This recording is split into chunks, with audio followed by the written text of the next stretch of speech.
The golden rays of sunset streamed through the enormous windows of the penthouse, casting long shadows across the marble floors. Vivian Hargrove sat motionless in her favorite armchair, her elegant fingers tracing the edge of an envelope that had just arrived. Inside was the confirmation that would change everything. Her appointment with Dr. Nathaniel Chen was scheduled for tomorrow morning.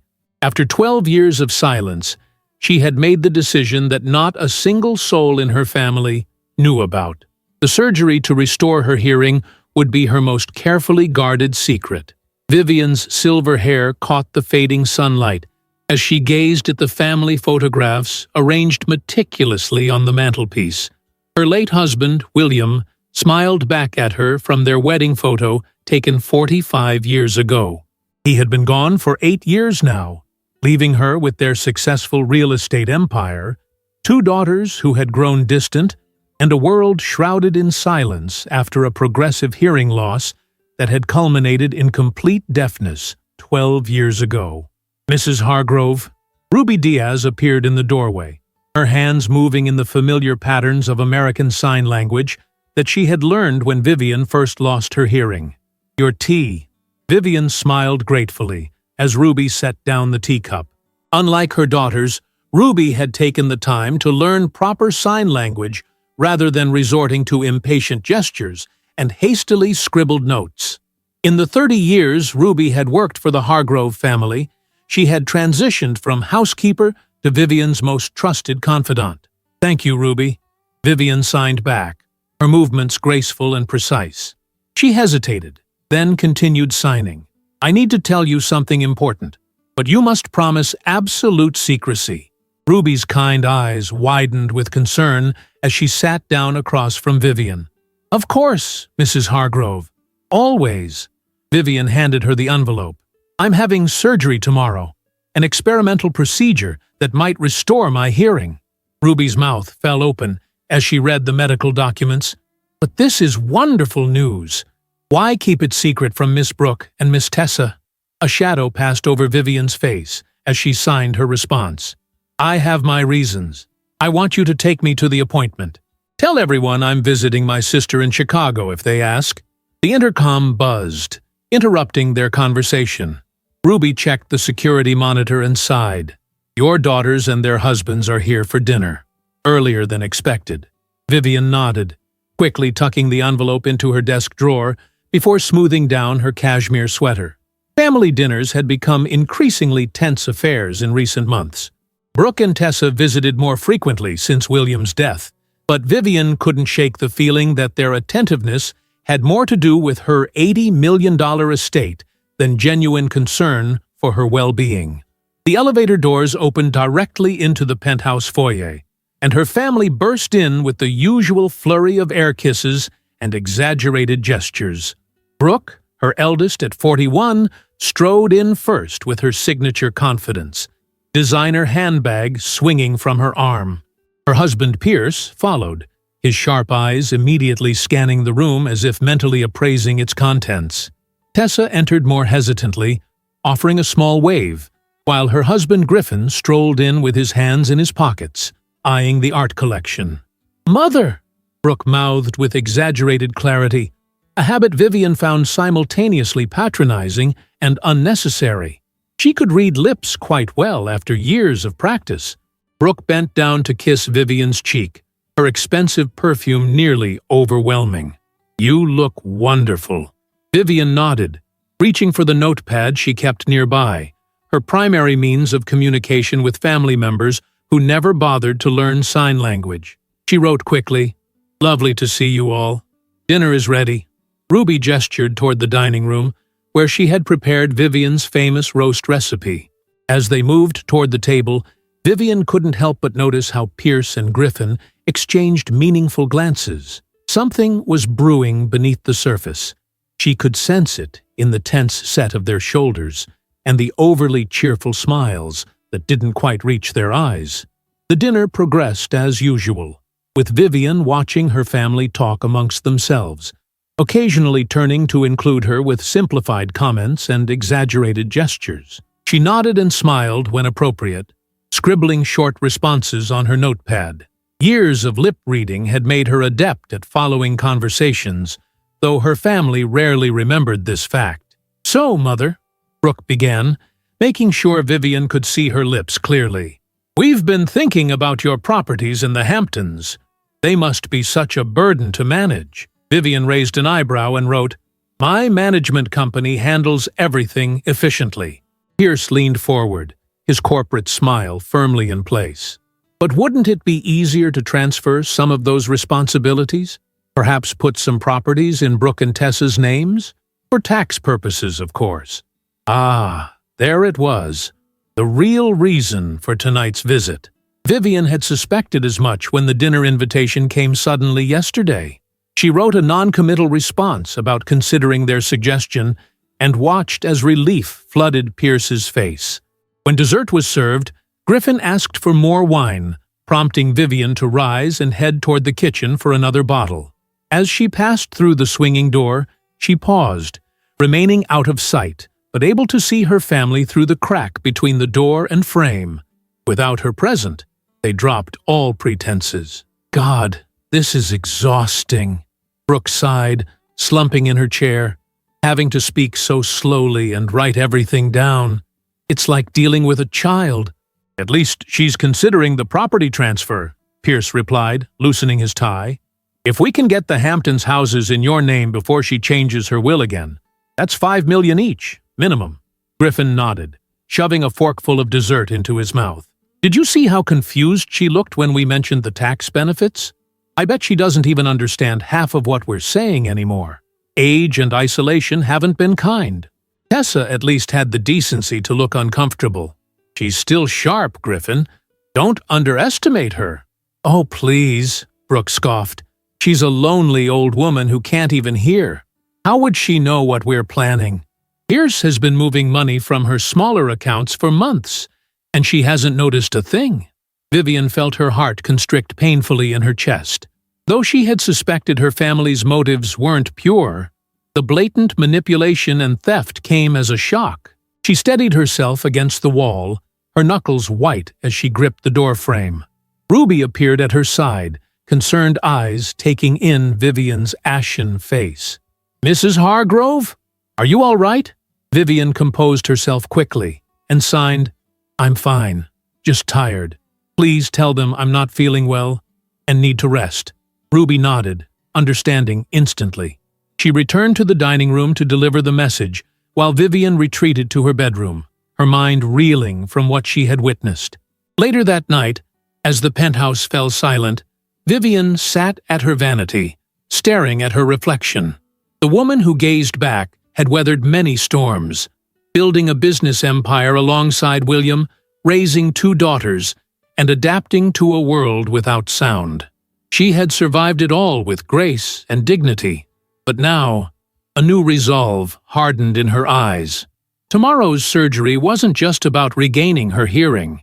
It was about uncovering the full truth of what had been happening behind her back. As she prepared for bed, Vivian realized that her deafness, long considered her greatest vulnerability, might soon become her most powerful advantage. For the first time in years, a smile played at the corners of her lips. Not the polite, accommodating smile her family was accustomed to, but one of determination. They believed her isolated, diminished, and easy to manipulate. They had no idea what was coming. The alarm clock beside her bed was set to vibrate at 5 in the morning. The surgery was scheduled for 7:30. By this time tomorrow, Vivian Hargrove would be hearing the world again, and her family would have no idea. Let them continue their scheming, their patronizing behavior, their secret conversations. Soon, very soon, nothing would escape her notice. She slipped under the silk sheets, her mind already formulating a plan. The hearing would return, but the silence would remain.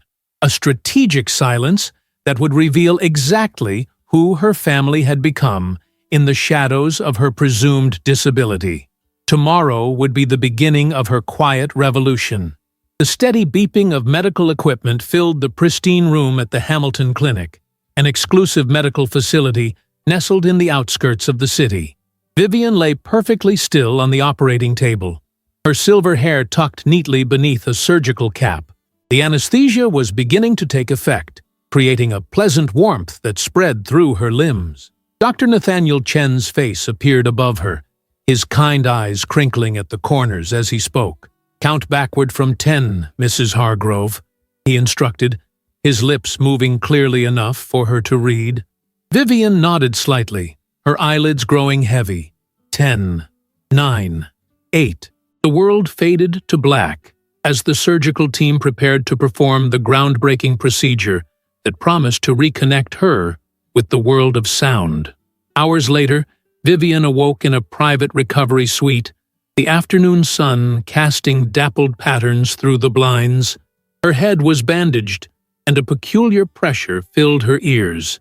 Ruby sat vigilantly beside the bed, her weathered hands clutching a worn paperback novel. When she noticed Vivian stirring, she immediately set the book aside and leaned forward. "Mrs. Hargrove?" Ruby signed, her face etched with concern. "How are you feeling?" Vivian blinked slowly, taking inventory of her body. There was discomfort, but no real pain.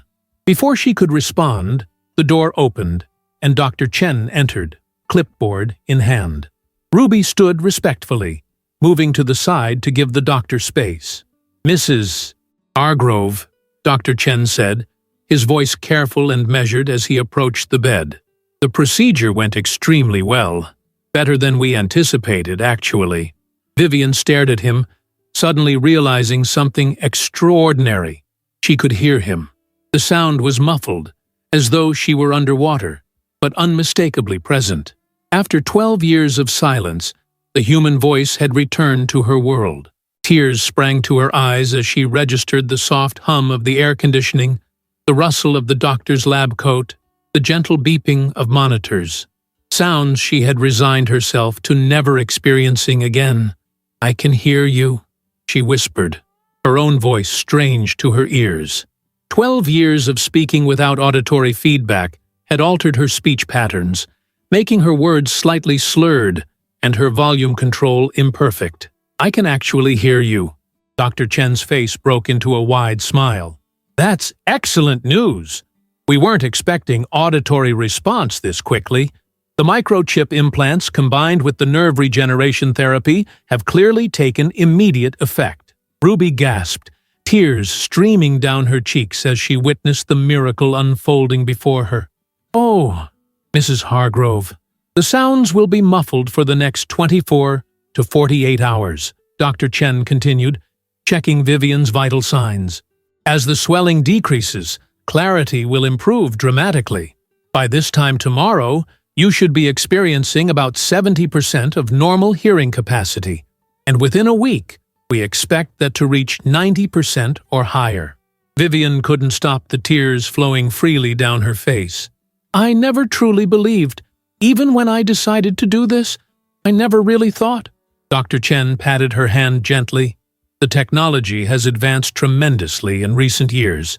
Your type of hearing loss was particularly suitable for this procedure."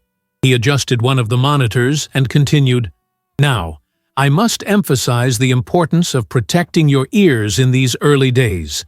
Loud noises could be jarring and potentially damaging. Take things slowly. Reintroduce sounds gradually."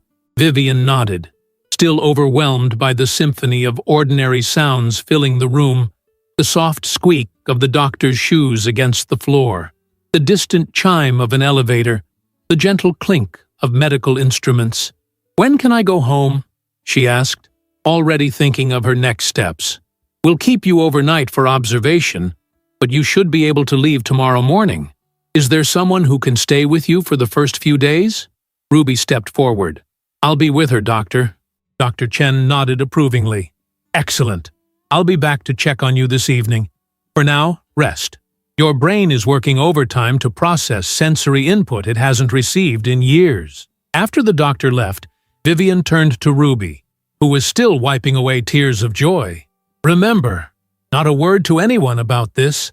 As far as my family knows, I've been visiting my sister." Ruby nodded solemnly. "Of course, Mrs. Hargrove. But may I ask why? This is miraculous news. Wouldn't your daughters be happy for you? Vivian's expression hardened slightly. Based on what I overheard at dinner last night, I'm not so sure. I need time to understand exactly what's been happening behind my back. The next morning, Vivian was discharged with a small bag of medications and strict instructions for follow-up care. As Ruby drove her back to the penthouse, Vivian marveled at sounds she had forgotten. The purr of the car engine, the gentle whoosh of tires against asphalt, the click of the turn signal. The world had become so much richer overnight, painted with an auditory palette she had long resigned herself to living without. Your daughters called the house phone twice, Ruby mentioned as they approached the city skyline. I told them you were still with your sister and would be home today. Miss Brooke seemed particularly interested in when exactly you'd return. Vivian nodded, gazing out the window. I'm sure she was. When they arrived at the penthouse, Vivian carefully removed her hearing aids before entering. Dr. Chen had provided them as a precaution to help modulate sound levels as she adjusted. For now, they would serve a dual purpose: protection and disguise. To the outside world, she would remain deaf, reliant on lip reading and written communication. But beneath this facade, she would be absorbing every whisper, every aside, every secret conversation. Ruby, Vivian said as they settled in the living room, I need you to act exactly as before. Continue signing. Have me write notes to you occasionally when others are present. Nothing can seem different. Ruby frowned slightly.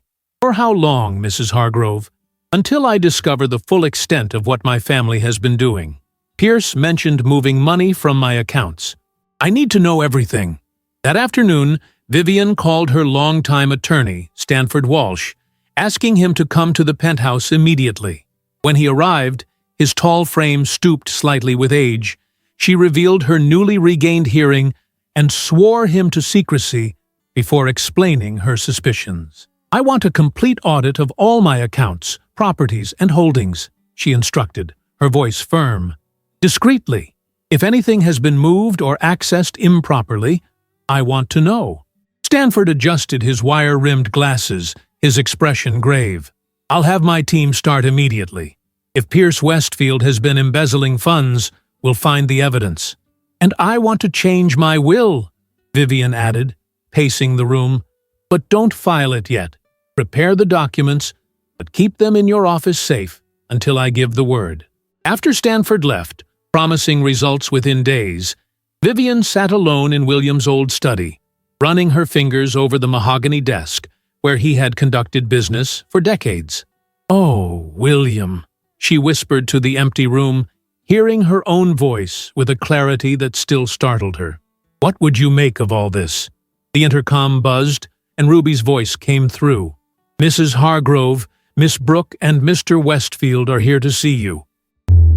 Vivian quickly removed her hearing aids, tucking them into her pocket. She took a deep breath, composing her features into the placid expression her family expected. Send them in, she responded, deliberately making her voice slightly too loud, as she had done for years. Brooke swept into the study, Pierce following closely behind. Both were dressed impeccably, as always. Brooke in a designer dress that probably cost more than most people earned in a month. Pierce in a tailored suit that screamed old money and privilege. Mother, Brooke mouthed exaggeratedly, bending to kiss Vivian's cheek. How was Chicago? We were worried when you left so suddenly. Vivian reached for her notepad, writing, Lovely visit. My sister sends her regards. As she wrote, she could hear Brooke's impatient sigh, the soft tap of her manicured nails against her phone screen, the almost imperceptible whisper to Pierce. Let's make this quick. I have a charity luncheon at 2. The realization that she could hear these small, revealing moments sent a surge of emotion through Vivian. Heart vindication, heart deep sadness. For years, she had imagined her daughter's concern when they visited, interpreted their expressions as loving. Now, the curtain had been pulled back, revealing the uncomfortable truth behind their attentiveness. Pierce settled into the leather chair across from her. his charming smile firmly in place. "Vivian," he began, enunciating carefully as though speaking to a child, "we've been going over some of the business portfolios. There are several properties that aren't performing well. They're costing you money rather than generating income." Vivian tilted her head, playing the role of the confused elderly mother. She wrote, "Which properties?" "The commercial buildings downtown and 2 of the Hamptons houses," Pierce replied smoothly. "We think it would be wise to transfer them to Brooke and Tessa's names now. They can handle the headache, and it would reduce your estate tax burden significantly." Vivian could hear the slight tremor in his voice, the tell of a practiced liar. The downtown properties were among her most profitable holdings, generating millions in rental income annually. The underperforming Hamptons houses had recently been appraised at $7 million each. She wrote, "I'll think about it. Need to consult with Stanford first." Pierce's jaw tightened almost imperceptibly at the mention of her attorney. "Stanford is getting on in years, Vivian. His understanding of modern tax strategy is limited. I'd be happy to meet with him. Explain our thinking." Brooke placed a hand on Vivian's shoulder, her voice honey-sweet, but with an underlying edge that Vivian had never been able to detect before. "Mother, we're just trying to help. You have so much to manage, and with your condition, it must be overwhelming." Vivian nodded meekly, allowing them to believe she was considering their proposal. She wrote, "Your thoughtful children. We'll discuss with Stanford next week." Bonsons, after they left, promising to return for Sunday dinner with Tessa and Griffin. Vivian stood at the window overlooking the city she and William had conquered together, the empire they had built from nothing, starting with a single run-down apartment building and expanding to dozens of premium properties across 3 states. Their legacy, the inheritance meant to secure their daughters' futures, not fund their extravagant lifestyles while Vivian was still alive. Ruby entered silently, placing a cup of tea on the side table. "They've gone, Mrs. Hargrove." Vivian turned, retrieving her hearing aids from her pocket. As she put them in, the world became even clearer. The gentle clink of the teacup against the saucer, the distant hum of traffic below, Ruby's concerned breathing. "They're trying to take everything, Ruby," Vivian said quietly. "Not just money from accounts. They want the properties transferred before I can change my will." She shook her head, a bitter smile crossing her lips. "Little do they know, I've already begun."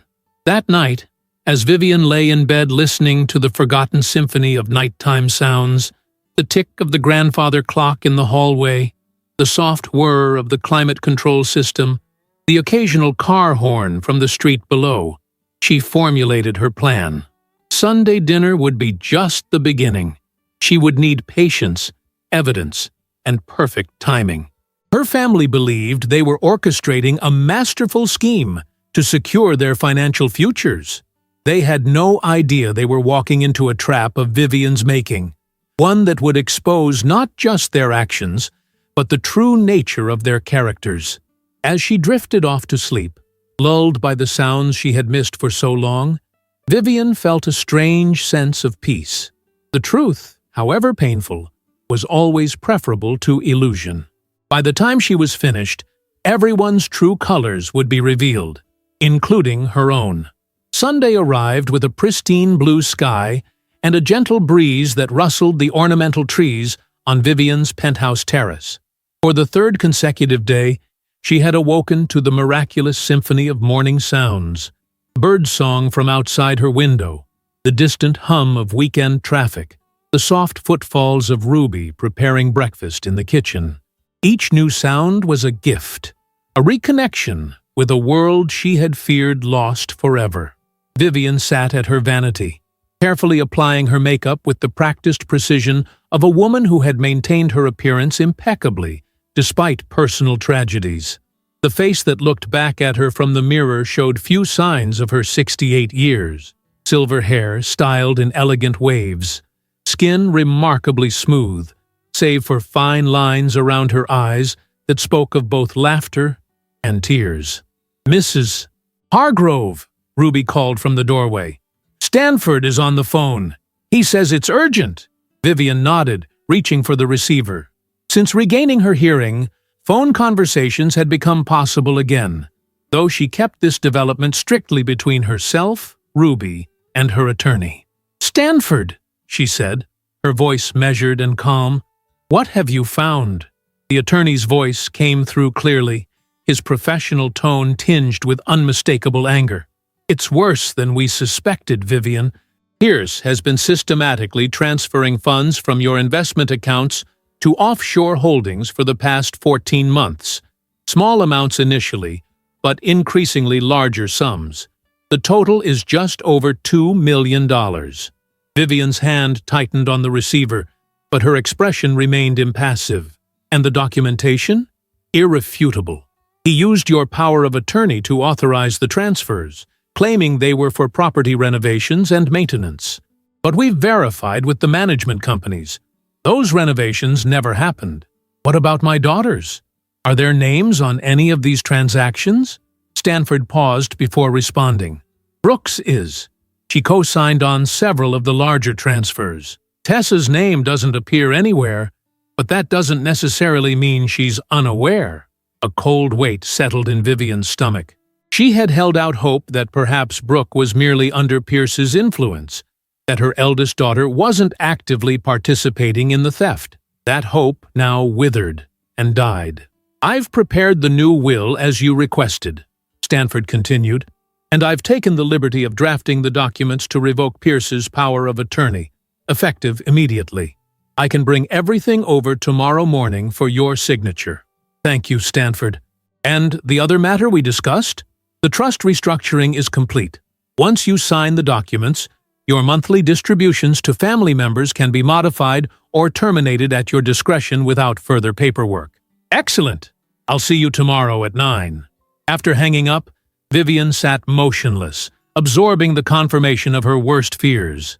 The betrayal cut deeper than she had anticipated. Not just Pierce, but she could almost understand. He had always been an opportunist, marrying Brooke more for her family connections than love, but Brooke herself actively participating in stealing from her mother. That wound would not heal easily. Ruby appeared with a cup of tea, her face etched with concern. "Bad news?" "Confirmation of what we suspected," Vivian replied, accepting the tea gratefully. $2 million, Ruby. Stolen while I sat in silence, unable to hear their schemes. Ruby placed a comforting hand on Vivian's shoulder. "What will you do now?" Vivian's eyes hardened as she looked out toward the terrace where the family would gather in a few hours. "Watch, listen, and then, when the moment is right, act decisively." The family began arriving at 4 o'clock for the weekly Sunday dinner tradition that had become more frequent since William's death. Tessa and Griffin arrived first, bringing an expensive bottle of wine that Vivian recognized as coming from her own cellar collection, likely borrowed during a previous visit. "Mother," Tessa mouthed carefully, embracing Vivian with a perfunctory hug. "You look well." Vivian nodded, patting Tessa's cheek affectionately, while noting the new diamond earrings adorning her younger daughter's ears, earrings that almost certainly had been purchased with misappropriated funds. She reached for her notepad, writing, "Lovely to see you both. Make yourselves comfortable." As Tessa and Griffin moved toward the living room, Vivian could hear their whispered conversation perfectly. "Did you talk to Brooke?" Griffin asked, his voice low and urgent. "About the offshore account access?" Tessa nodded slightly. "She says everything's on track. Once Mom signs the property transfer papers, we'll have leverage to get our names added to the bigger accounts." "Good. The business loan is due next month, and we're still $300,000 short. Your mother's money is our only option, unless you want to sell the house."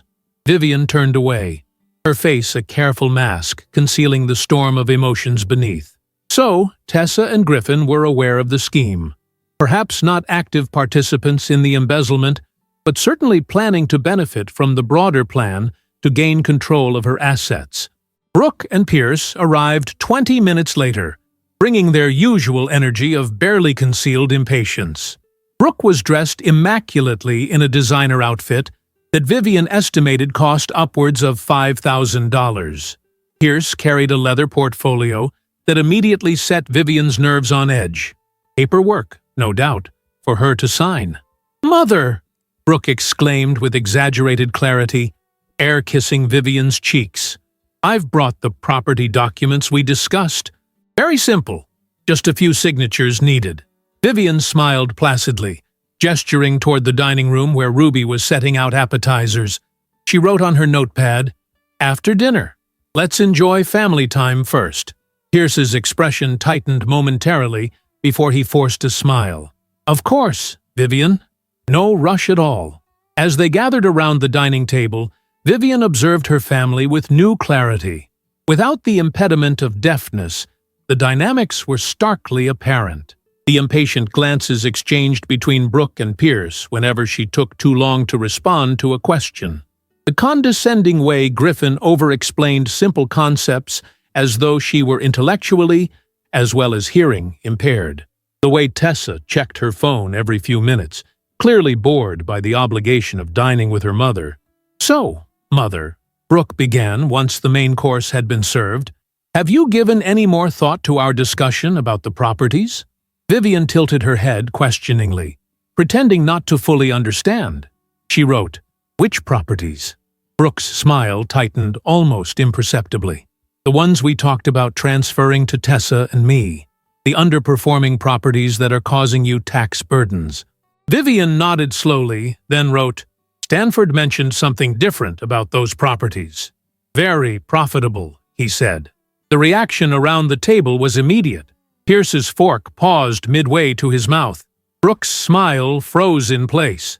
Griffin and Tessa exchanged alarmed glances. "Well," Pierce recovered smoothly, "Stanford isn't privy to all the financial details. I've been managing those properties more directly, and I can assure you they're becoming liabilities." Vivian could hear the slight elevation in his breathing, the telltale sign of a lie. She wrote, "Interesting. Stanford showed me the income reports yesterday. $7 million in rental revenue last quarter." An uncomfortable silence fell over the table. Brooke reached for her wine glass, taking a longer sip than necessary. "Mother, these financial details must be so confusing for you. Why don't you let us handle everything? You deserve to enjoy your retirement without these stresses." The condescension in her daughter's voice made Vivian's blood simmer, but she maintained her serene expression. She wrote, "Perhaps you're right. So much to keep track of. All those accounts, properties, investments." Pierce leaned forward, sensing an opening. "Exactly, Vivian. That's why we want to help, starting with transferring those problematic properties.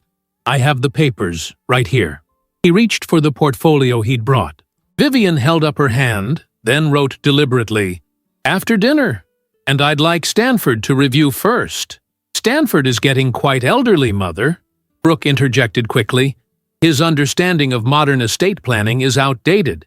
Pierce has consulted with the top experts." "Experts who recommended moving money to offshore accounts?" Vivian wrote, then watched their reactions carefully. The effect was electric. Pierce's face drained of color. Brooke's wine glass froze halfway to her lips. Griffin's eyes widened in alarm, and Tessa suddenly became intensely interested in her plate. "I don't know what you mean," Pierce said finally, his voice steady, but his eyes betraying panic. Vivian smiled enigmatically and wrote, "Just something Stanford mentioned. Probably misunderstood. My mistake." The tension around the table was palpable as they finished dinner in relative silence. Vivian could hear their accelerated breathing, the whispered "later" from Pierce to Brooke, the nervous tap of Griffin's foot against the chair leg. For the first time, she had introduced doubt into their perfectly orchestrated plan. A suggestion that perhaps deaf, isolated Vivian wasn't quite as oblivious as they had assumed. After dinner, they moved to the living room for coffee. Pierce, recovering his composure, once again produced the property transfer documents. "Nothing complicated, Vivian. Just a simple transfer of deed to alleviate your tax burden." Vivian examined the papers with deliberate slowness, turning pages and appearing to read carefully. In reality, she had already spotted the deception. The simple transfer included not just the 2 Hamptons properties they had discussed, but 3 additional high-value commercial buildings and her beloved lake house in Vermont. She wrote, "These include more properties than we discussed." Pierce smiled smoothly. For maximum tax advantage, our advisors recommended grouping the transfers. It's all quite standard. Vivian nodded thoughtfully, then wrote, "I'll have Stanford review these tomorrow. He's coming at 9. "Tomorrow?" Brooke interjected, her voice sharper than intended. "Mother, these need to be filed by end of business Monday for the quarterly tax advantage. There's really no time for Stanford's review." "Such urgency for something supposedly routine," Vivian wrote, watching their expressions carefully. An uncomfortable silence followed, broken by Griffin attempting to change the subject. "The garden looks beautiful, Vivian. Those new rose bushes must have cost a fortune." "Speaking of money," Vivian wrote boldly, "has anyone seen the statement for my investment account? The one Pierce manages?" Stanford mentioned some discrepancies. The atmosphere in the room shifted instantly from uncomfortable to glacial. Pierce cleared his throat. "What sort of discrepancies?" "Missing funds," Vivian wrote simply, her gaze unwavering as she studied their reactions. Brooke jumped in, her voice artificially light. "Mother, there must be some misunderstanding. Pierce handles everything meticulously." "Yes," Pierce agreed quickly. "Perhaps Stanford is looking at outdated statements. I moved some investments to higher yield accounts recently. Completely documented, of course." "Of course," Vivian wrote, her face a mask of polite interest. The evening concluded earlier than usual, with transparent excuses about early meetings and children's activities. As the elevator doors closed behind her family, Vivian turned to Ruby, who had been observing quietly from the periphery. "Did you hear all that?" Vivian asked, inserting her hearing aids. Ruby nodded grimly. "Every word, Mrs. Hargrove. They're scared now." "Good," Vivian replied, moving to the window to watch as her family exited the building below. Through the perfect acoustics of her hearing aids, she could detect Pierce's angry phone call from the sidewalk, his voice carrying up through the open terrace doors. "She knows something," he was saying urgently. "We need to accelerate the plan. Get the rest of the money moved this week, before she can make changes." Vivian smiled grimly. "They're planning their next move, Ruby. But so am I." The following morning, Stanford arrived promptly at 9 with a thick folder of documents. His gray eyes were sharp behind his glasses, his handshake firm despite his 70-plus years.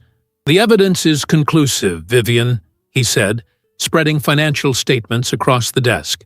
"Pierce has been systematically draining smaller accounts, moving funds through a series of offshore holdings. The pattern suggests he was working up to larger transfers, testing to see if anyone would notice." "And Brooke?" Stanford's expression softened with sympathy. "Her signature is on these 4 transfers, each for $100,000. There's no ambiguity, I'm afraid." Vivian nodded, her face composed despite the pain coursing through her. "And the new arrangements?" "All prepared," Stanford confirmed, producing another set of documents. "Once you sign these, your daughter's monthly allowances will be placed in a discretionary trust under your sole control. The company cars, credit cards, property access, all can be revoked with a single phone call from you. And the new will? Drastically different from the current one, as you requested. The bulk of the estate goes to your charitable foundation, with modest trust funds for your daughters that they can only access at age 60 or in case of genuine medical emergency. The property holdings remain intact under foundation management." Vivian signed each document with a steady hand, her signature as elegant and controlled as ever. With each stroke of the pen, she was reclaiming the power that had been taken from her, not by deafness, but by the betrayal of those she had trusted most. "What will you do now?" Stanford asked, as he gathered the signed documents. Vivian's gaze drifted to the family photograph on her desk, taken years ago when William was alive and the girls were younger, a time when she believed family meant loyalty, not opportunity. "Now," she said quietly, "I wait for the perfect moment to reveal the truth. And when I do, nothing will ever be the same again. 3 days passed in a storm of activity that went entirely unnoticed by Vivian's family. Stanford's team worked with surgical precision, documenting every unauthorized transaction, changing account access protocols, and implementing the new trust structures that would fundamentally alter the financial dynamics of the Hargrove family. Through it all, Vivian maintained her facade of deaf vulnerability, communicating with her daughters via brief text messages that gave no hint of the seismic shifts occurring beneath the surface. On Wednesday afternoon, Vivian sat in Dr. Nathaniel Chen's office for her one-week follow-up appointment, a small smile playing at her lips as he reviewed her test results. "Remarkable," Dr. Chen said, genuine amazement in his voice. "Your auditory recovery has exceeded our most optimistic projections. You're currently testing at 95% of normal hearing capacity across all frequencies. For someone who was profoundly deaf for 12 years, these results are nothing short of miraculous." Vivian nodded, her hands folded calmly in her lap. "The sounds are so clear now, even better than I remember from before. The neural pathways have adapted exceptionally well," Dr. Chen explained, setting aside her chart. "And how are you adjusting psychologically? Reintegrating sound can be overwhelming for long-term deaf patients. It's been—" Vivian paused, searching for the right words. "Illuminating. I'm hearing things I never expected to hear." Dr. Chen nodded sympathetically, misinterpreting her meaning. "That's common. Many patients report being surprised by sounds they'd forgotten. Refrigerator hums, clock ticks, their own footsteps." "Yes, those too," Vivian agreed, not bothering to explain that the most surprising sounds had been the calculating discussions of her family when they thought she couldn't hear them. "Have you told your family yet?" Dr. Chen asked. "Support from loved ones is crucial during this transition." Vivian's expression remained placid, betraying none of the turmoil beneath. "Not yet. I'm waiting for the right moment." As Ruby drove her home from the appointment, Vivian gazed out at the city streets, her mind working through the final details of her plan. "Ruby, I'd like you to call my daughters. Invite them and their husbands for dinner on Friday night. Tell them I have important financial matters to discuss." Ruby glanced at her in the rearview mirror. "All of them together? Are you sure that's wise?" "Absolutely." Vivian's voice carried a steely determination that brooked no argument. "It's time to end this charade. On Friday night, everyone's masks will come off, including mine." When they arrived at the penthouse, Vivian was surprised to find Tessa waiting in the lobby, pacing nervously near the private elevator. Upon seeing her mother, Tessa rushed forward, her expression a careful mask of daughterly concern. "Mother! I've been trying to reach you all day," she exclaimed, the words exaggerated for lip reading. "We've been so worried." Vivian tilted her head questioningly, reaching for the small notepad in her purse. "Your appointment," Tessa continued, watching Vivian's face closely. "Brooke and I called the house, and Ruby said you were at a doctor's appointment. Is everything okay? Are you sick?" Vivian could hear the underlying tension in her daughter's voice. Not genuine concern for her health, but fear that an illness might complicate their financial schemes. She wrote calmly, "Routine checkup. Nothing to worry about." Relief washed visibly over Tessa's features. "Oh, thank goodness. You should have told us. We worry when we can't reach you." As they rode the elevator to the penthouse, Vivian observed her younger daughter surreptitiously. Tessa had always been the more sensitive of her children, more easily influenced by others. Growing up, she had followed Brooke's lead in everything from fashion choices to career decisions. Apparently, this pattern had extended to financial exploitation as well. Inside the penthouse, Tessa declined Ruby's offer of tea, indicating she couldn't stay long. "I just wanted to make sure you were all right," she explained to Vivian, "and to ask if you've had time to look over those property documents Pierce left. He mentioned you were going to sign them after Stanford reviewed them." Vivian wrote, "Stanford advised against the transfers. Said they would benefit you, not me." Tessa's smile faltered. "Mother, That's not true at all. This is entirely for your benefit. Tax advantages. Reduced management responsibilities. Pierce has consulted multiple experts. Experts who recommend hiding money offshore, Vivian wrote, her gaze steady as she watched her daughter's reaction. Color drained from Tessa's face. I'm not sure what you mean, Vivian wrote deliberately. Stanford found the missing money, Tessa. $2 million. Transferred by Pierce with Brooks' signatures. I had nothing to do with that, Tessa whispered, forgetting to enunciate clearly for Vivian's supposed lip-reading. That was their idea, not mine. Griffin and I just needed a loan for the business. We were going to pay it back. Vivian could hear the panic in her daughter's voice, the slight tremor that betrayed her guilt. She wrote, "We'll discuss everything Friday night. Family dinner at 7. Please make sure everyone attends." Tessa nodded jerkily, already pulling out her phone, presumably to alert the others. She kissed Vivian's cheek hastily before departing, her usual grace absent in her hurry to escape the uncomfortable confrontation. After Tessa left, Ruby approached with a concerned expression. She looked terrified, Mrs. Hargrove. "She should be," Vivian replied, removing her hearing aids now that they were alone. "They all should be." The next day passed in meticulous preparation. Vivian reviewed the extensive documentation Stanford had provided, familiarizing herself with every detail of Pierce and Brooks' financial manipulations. She scheduled transfers to reverse their embezzlement, ready to be executed with a single phone call. She arranged for company security to change the locks and access codes at all Hargrove properties effective Saturday morning. By Friday afternoon, everything was in place. Ruby had prepared an elaborate dinner, all of Vivian's signature dishes that she had taught the housekeeper over their 30 years together. The dining room was immaculate, the table set with the finest china and crystal, William's portrait watching over the proceedings from its place of honor on the wall. "They're here, Mrs. Hargrove," Ruby announced at precisely 7 o'clock. "All 4 of them, arriving together." Vivian nodded, smoothing her dress, a stunning sapphire blue that complemented her silver hair and brought out the steel in her eyes. "Show them in, Ruby.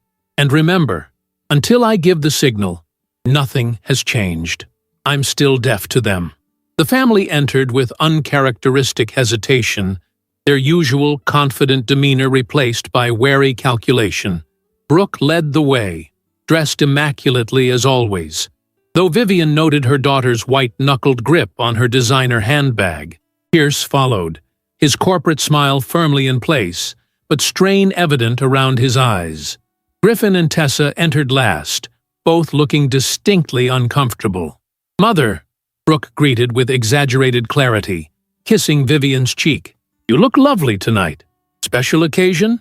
Vivian smiled enigmatically and wrote on her notepad, "Family is always a special occasion. Shall we eat first, or would you prefer to discuss business immediately?" The 4 exchanged glances before Pierce stepped forward. "Perhaps we should clear the air first, Vivian. There seems to be some misunderstanding about the financial arrangements." Vivian nodded and gestured toward the living room, where she had arranged documents on the coffee table. As they seated themselves, she could hear their accelerated breathing, the nervous tap of Brooks' heel against the hardwood floor, the whispered, "Let me handle this," from Pierce to Griffin.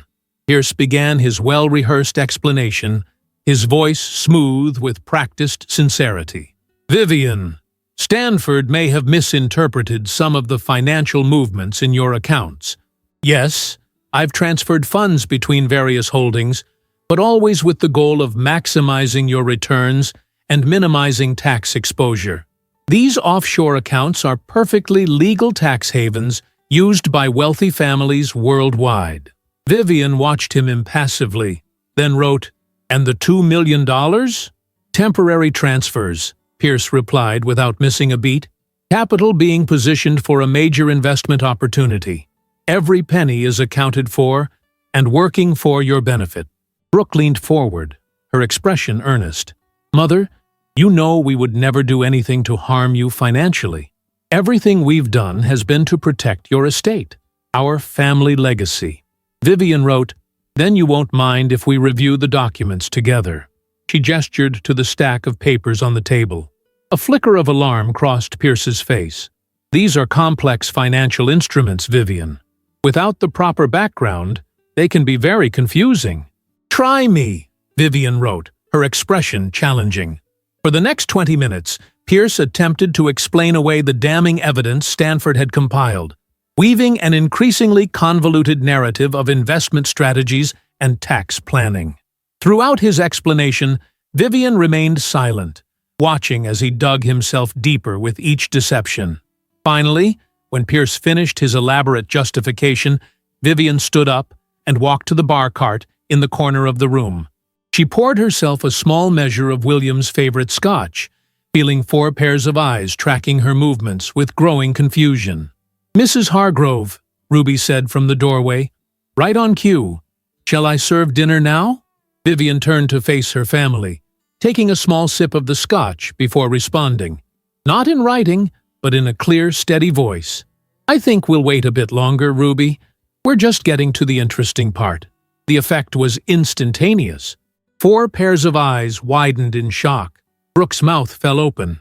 Pierce froze mid-gesture. Griffin actually stood up in surprise before awkwardly sitting back down. "Mother," Tessa whispered, "you can hear us." "Perfectly," Vivian replied, her voice calm and measured.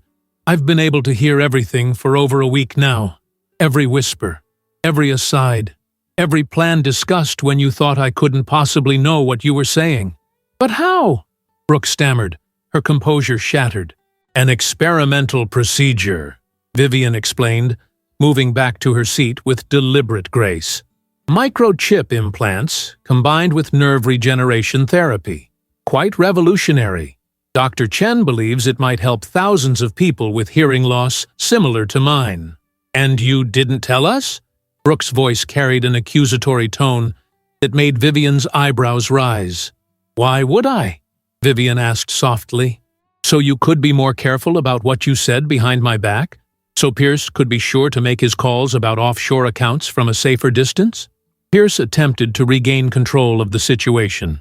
"Vivian, I understand this must seem suspicious, but if you'll allow me to explain—" "Enough!" Vivian cut him off, her voice sharper now. "I've heard all your explanations, Pierce. I've listened to you plot with my daughter to steal my money. I've heard you discuss which properties to take first. I've heard you call me a confused old woman who won't notice what you're doing." She turned to Brooke. "I heard you complain about how exhausting it is to communicate with your deaf mother, how inconvenient my disability has been for you, how eager you are for me to sign everything over so you don't have to pretend to care anymore." Brooke's face flushed red. "That's not fair. You're taking things out of context." "Am I?" Vivian countered. "Then let me provide some context. Stanford has documented 67 unauthorized transfers from my accounts over the past 14 months, totaling $2,300,000. 43 of these transfers bear your signature, Brooke, not Pierce's, yours."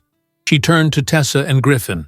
"And while you two may not have actively stolen from me, I heard you discussing how to use the property transfers as leverage to gain access to my larger accounts.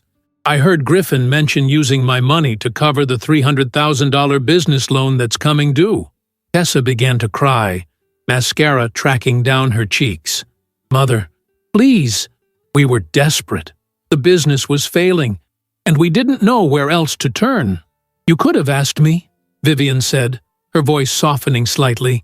"I would have helped you, openly, legally, without the need for manipulation and lies." A heavy silence fell over the room.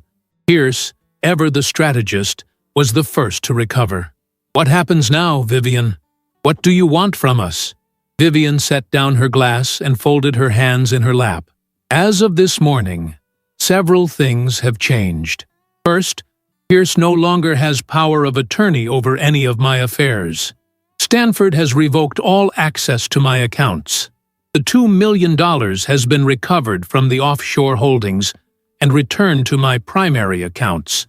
She paused, making eye contact with each family member before continuing. Second, I've established a new trust structure. The monthly allowances you've all enjoyed, $5,000 each for Brooke and Tessa, company cars, credit cards, access to vacation properties, all of that now falls under a discretionary trust that I control entirely. You're cutting us off? Brooke asked incredulously. Effective immediately, Vivian confirmed. The company cars will be collected tomorrow morning. The credit cards have already been deactivated. The security codes at all properties will be changed by noon. You can't do this, Pierce protested, his composure finally cracking. We have rights. We've built lives around those resources. Resources you were actively stealing, Vivian reminded him coldly. Consider yourselves fortunate that I'm not pressing criminal charges for the embezzlement.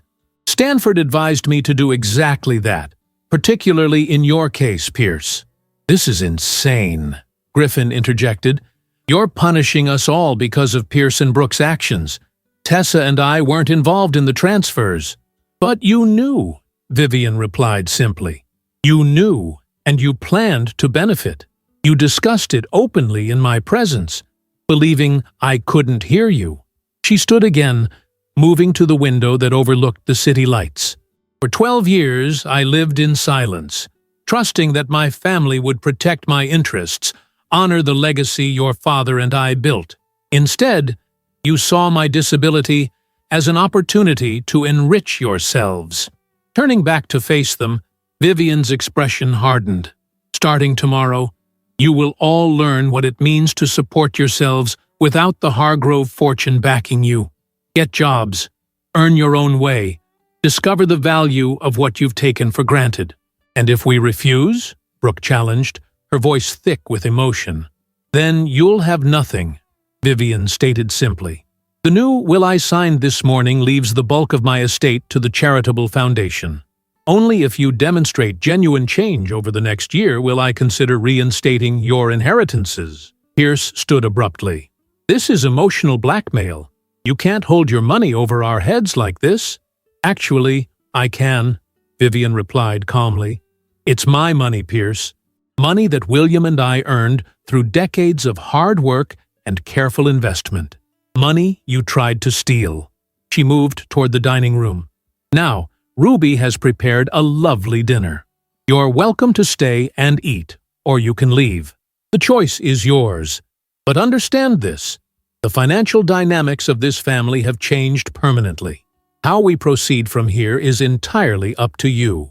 Without waiting for their response, Vivian walked into the dining room, her head held high, her steps measured and confident. Behind her, she could hear the stunned silence of her family as they faced a future suddenly stripped of financial certainty. A future where, for the first time in their adult lives, they would have to make their own way without the safety net of Vivian's fortune. The reckoning had begun. The morning after Vivian's revelation dawned crisp and clear, the autumn sunshine streaming through the penthouse windows with unforgiving brightness. Vivian sat at the breakfast table, savoring the sounds that once again filled her world, the gentle clink of her teacup against its saucer, the rustle of newspaper pages as she read the financial section, the distant hum of city traffic 30 floors below. These ordinary sounds had become extraordinary gifts, each one a reminder of what she had regained. Ruby entered with fresh toast, her steps deliberately heavier than usual, an old habit from when she needed to alert Vivian to her presence. Mrs. Hargrove, Stanford called. The security changes at all properties have been completed, and the company cars have been retrieved from Mr. Westfield and Mr. Clayton. Thank you, Ruby, Vivian replied, folding the newspaper carefully. Any word from my daughters? Miss Tessa called twice this morning. She was quite upset. Miss Brooke sent a text message. Rather terse, I'm afraid. Vivian nodded, unsurprised. Last night's dinner had concluded in strained silence after her announcement. Pierce and Brooke had departed immediately, refusing to stay for the meal, their expressions a mixture of fury and disbelief. Tessa and Griffin had remained, picking at their food while attempting awkward conversation, as though they could somehow normalize the seismic shift that had just occurred. "What happens now, Mrs. Hargrove?" Ruby asked, her voice gentle as she poured more tea. Vivian gazed out at the city skyline, considering the question. "Now we wait, Ruby. People reveal their true character not when life is easy, but when they face genuine adversity. My family has never known adversity.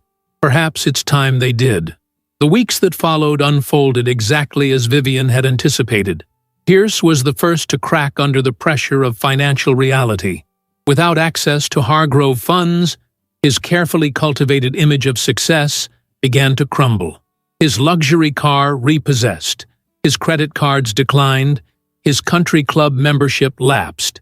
Each loss was another blow to his ego. 3 weeks after the confrontation, Brooke appeared at the penthouse, her designer outfit replaced by simpler attire, her usual perfect makeup slightly less polished. "Mother," she began, as she settled onto the sofa across from Vivian, "I've come to apologize." Vivian regarded her eldest daughter with a measured gaze, saying nothing, allowing the uncomfortable silence to stretch between them. "What happened with the accounts was wrong," Brooke continued, her voice strained. "I should never have signed those transfer documents. Pierce convinced me they were temporary moves. Strategic repositioning, he called it. I knew better, but I went along with it." "Why?" Vivian asked simply. Brooke's composure faltered slightly. "Because it was easy. Because we'd grown accustomed to a certain lifestyle. Because—" she hesitated, then continued more quietly. "Because Pierce threatened to leave if I didn't help him. Our marriage has been struggling for years, Mother. The money was the only thing holding us together." Vivian absorbed this confession, noting the absence of genuine remorse for the betrayal itself. Brooke was sorry for the consequences, not for the actions that had brought them about. "Where is Pierce now?" Vivian inquired, though she already knew the answer from Stanford's reports. "Gone," Brooke replied, a bitter edge to her voice. "He left last week, said if he couldn't access your money, there was no point in staying. 20 years of marriage, and that's what it came down to." Despite everything, Vivian felt a pang of sympathy for her daughter. "I'm sorry your marriage ended that way, Brooke. Truly." "Are you?" Brooke challenged, a flash of her old defiance returning. "Isn't this exactly what you wanted? To punish us all?" "No," Vivian replied calmly. "What I wanted was honesty, respect, a family that valued me for more than my money. The punishment you're experiencing now is simply the natural consequence of your own choices." Brooke's shoulders slumped in defeat. "I need help, Mother. I've never had to support myself before. I don't even know where to begin." Vivian studied her daughter thoughtfully. Behind the entitlement and manipulation, she glimpsed something she hadn't seen in years: vulnerability. Perhaps there was hope for Brooke after all. "Stanford has arranged an entry-level position at Hargrove Properties," Vivian said finally, "assistant to the marketing director. The pay is modest but fair. You'll report to work like everyone else, be evaluated on your performance like everyone else. No special treatment." "You want me to work for the company?" Brooke asked incredulously. "As an assistant? I want you to earn your way, for once in your life," Vivian corrected her. "To understand the value of honest work, to appreciate what your father and I built from nothing." After a long moment, Brooke nodded reluctantly. "When do I start?" "Monday, 8 o'clock sharp. Don't be late." As Brooke left, Vivian wondered if her daughter would actually show up on Monday, or if her pride would prevent her from accepting such a humbling position. The answer came at 8:15 Monday morning, when Stanford called to inform her that Brooke had arrived at the office. 15 minutes late, but present nonetheless. It was a small step, but a step in the right direction. Tessa and Griffin's situation evolved differently. With their business loan coming due and no Hargrove funds to cover it, they faced the very real possibility of bankruptcy. The boutique marketing agency they had started 3 years ago had never been profitable, sustained only by Vivian's regular infusions of capital that they had positioned as investments. 2 months after the confrontation, Tessa arrived at the penthouse, visibly exhausted. dark circles under her eyes. "We lost the business," she admitted, after Ruby had shown her in. "The bank foreclosed last week. We couldn't make the loan payments." "I'm sorry to hear that," Vivian said, and meant it. Unlike Brooke and Pierce's manipulations, Tessa and Griffin's business had at least been a genuine attempt to create something of their own, however financially naive. "Griffin's been interviewing for corporate jobs," Tessa continued, twisting her wedding ring nervously. "He actually got an offer yesterday. Not much money, but it's a start, and I've started designing websites freelance. Small projects, but I'm building a portfolio." Vivian felt a surge of pride at her younger daughter's resilience. "That's commendable, Tessa. Both of you. We've had to downsize everything," Tessa went on. "Moved out of the house into a small apartment.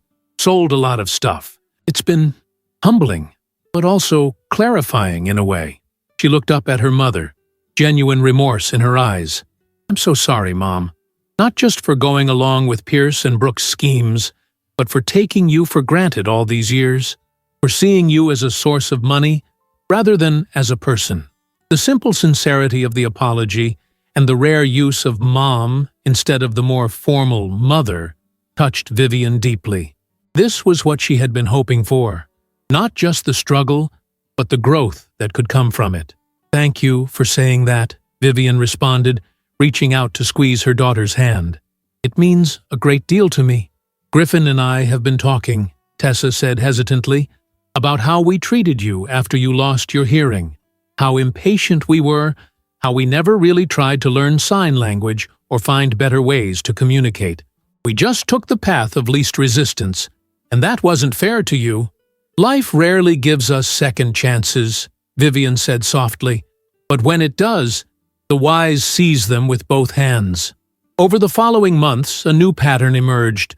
Brooke, surprisingly, excelled in her role at Hargrove Properties. Her natural charm and social connections proved valuable in the marketing department, and her willingness to work hard, a trait Vivian hadn't seen since Brooke was a child, earned her the respect of colleagues who had initially viewed her with skepticism. Tessa and Griffin struggled more with the practical aspects of financial independence, but their marriage strengthened through the adversity. They visited Vivian regularly, not asking for money but seeking advice, gradually rebuilding the relationship on a foundation of mutual respect rather than financial dependence. Pierce, true to form, attempted to fight back. He hired an attorney, claiming rights to Hargrove assets through his marriage to Brooke. Stanford easily dismantled these claims, pointing to the ironclad prenuptial agreement Pierce had signed 20 years earlier. When legal maneuvering failed, Pierce resorted to threats, first legal, then personal. Each attempt was met with the implacable wall of Vivian's resolve, until finally he disappeared from their lives entirely. Last heard from in Dubai, attempting to charm a new wealthy widow. 6 months after the confrontation, Vivian invited her daughters to the penthouse for a private dinner. No husbands, no Ruby, just the 3 Hargrove women. She prepared the meal herself, a skill she had once excelled at but rarely practiced in recent years. "This is delicious, Mom," Tessa said warmly as they enjoyed Vivian's signature roast. "I'd forgotten what an amazing cook you are." "Your father always said I could have been a chef in another life," Vivian replied with a smile, the memory of William bringing warmth rather than pain for the first time in years. "I remember Dad bragging about your cooking to his business associates," Brooke added, her expression softening at the memory. "He was always so proud of you, of everything you did." "We built everything together," Vivian said, looking around the penthouse that held so many memories. Equal partners from the very beginning, when all we had was a run-down apartment building and more ambition than sense. As they lingered over dessert, Vivian studied her daughters' faces, noting the changes these months of independence had wrought. Brooke's features had lost their brittle edge, replaced by a more genuine confidence born of actual accomplishment. Tessa's perpetual anxiety had given way to a calm self-assurance that reminded Vivian of William. "I have something to tell you both," Vivian said, as they moved to the living room with coffee. I've made another change to my will." Both daughters tensed visibly, exchanging apprehensive glances. "Not what you're thinking," Vivian assured them with a gentle smile. "I've reinstated your inheritances, with conditions. The bulk of the estate will still go to the foundation, but you'll each receive trust funds sufficient to provide security, without enabling the kind of lifestyle that proved so problematic before." "Mom, we don't expect," Tessa began, but Vivian held up her hand. "I know you don't, and that's precisely why I'm doing this. You've both shown genuine growth these past months. You've earned back my trust, step by step." Tears welled in Brooke's eyes. Real emotion, not the calculated displays Vivian had grown accustomed to. "Thank you for not giving up on us," she said quietly. "When all this happened, I was so angry.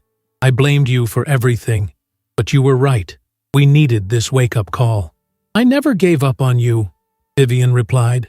"I simply needed to see who you really were, beneath the entitlement and dependency, and I needed you to see it too." The conversation shifted to lighter topics.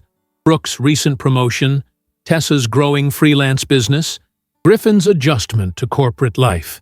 As they talked and laughed with an ease that had been absent for years, Vivian realized that her hearing wasn't the only thing that had been restored. Something far more precious had been reclaimed, the authentic connection with her daughters that money and manipulation had nearly destroyed. Later that evening, after her daughters had departed with genuine hugs and promises to return soon, Vivian stood on her terrace overlooking the glittering city. Ruby joined her, bringing a light shawl against the evening chill. "They've changed, haven't they?" Ruby observed, having watched the family drama unfold from her unique vantage point. "They have," Vivian agreed. "Not completely. Change never happens overnight. But they're on a better path now. And you, Mrs. Hargrove, how are you feeling about everything?" Vivian considered the question, listening to the symphony of city sounds that surrounded her. Car horns, distant music, the rustle of leaves in the terrace garden. Each sound a gift, a connection to the world she had once feared lost forever. "I feel," she paused, searching for the right word, "whole. For the first time in many years, I feel whole." 6 months later, on a bright spring morning, Vivian stood before a gathering of journalists, medical professionals, and patients at the ribbon-cutting ceremony for the Hargrove Center for Auditory Restoration. The state-of-the-art facility, funded entirely by her foundation, would make Dr. Chen's groundbreaking procedure available to hearing-impaired patients regardless of their financial circumstances. "My own journey from silence back to sound taught me many things," Vivian said into the microphone, her voice clear and confident. "Chief among them is that while hearing connects us to the world, understanding connects us to each other. Sometimes we must lose something precious to recognize what truly matters." In the front row, Brooke and Tessa sat with proud smiles, applauding their mother's speech. Behind them, Ruby dabbed at her eyes with a handkerchief. And somewhere, Vivian liked to think, William was watching too, approving of the woman she had become, stronger, wiser, and finally at peace with both silence and sound. As she cut the ceremonial ribbon, flashbulbs popping around her, Vivian Hargrove smiled at the beautiful irony of it all. Her deafness, once her greatest vulnerability, had ultimately been her salvation, revealing hard truths, forcing difficult choices, and ultimately restoring not just her hearing, but her family. Some revelations came in thunderous moments of clarity. Others whispered their way into consciousness. But it was only when you truly listened, with your ears and your heart, that you could hear the truth that had been there all along. In the silence, she had learned to listen. In the listening, she had found her voice.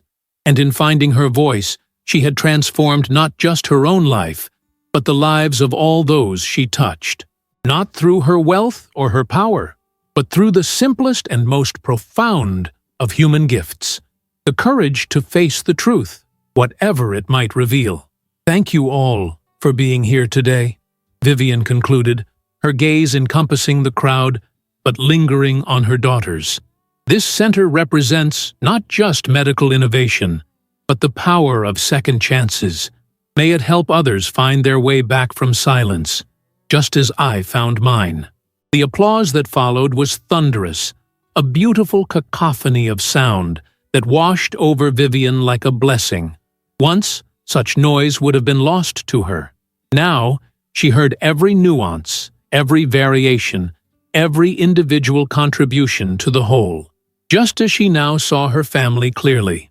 Not perfect, not entirely healed, but genuinely transformed by the crucible of truth they had endured together. As she descended from the podium to join her daughters, Vivian's heart swelled with gratitude for the unexpected journey that had brought them here.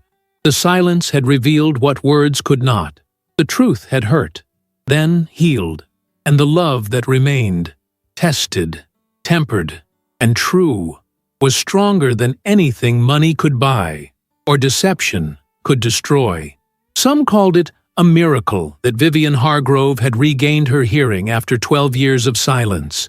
But the real miracle, she knew, was finding the courage to listen to the truth and the wisdom to recognize that sometimes the most important things in life are heard not with the ears, but with the heart.